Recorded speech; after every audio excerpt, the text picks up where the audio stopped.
Kardom kado we phanda karbiang long ki thi ki ding atum phanan stame pini bangke na chuning ri ang tum mate lam klar isina chipi kang tum alam thi ki dai lo ani si bangke to nilida hala nili si ki post do nili pinan behari lo na papi dun to ya jat pop bangke alam bangke hok lo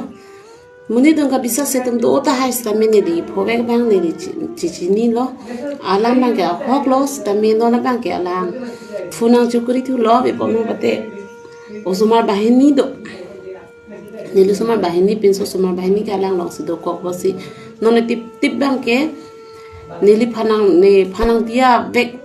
vek tha osumar me hang lang pe lai tip bang anang dia tha la soa alama julong ben si to hino da kamuni phans tame map nang kok lo pipot ma pote ni sumar do ko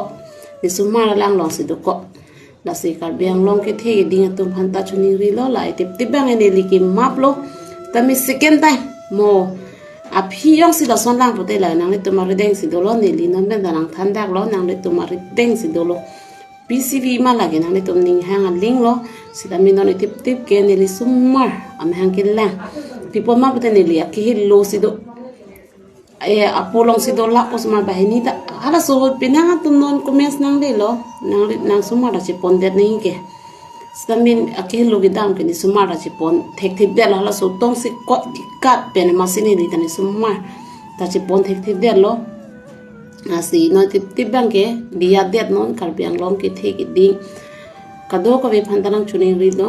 kisung ni li si sung lo si tame nili da dia nang kok lo sumar am hang lang nang kok lo sumar bi soi la na sinai tip bang ke nang dia pi det no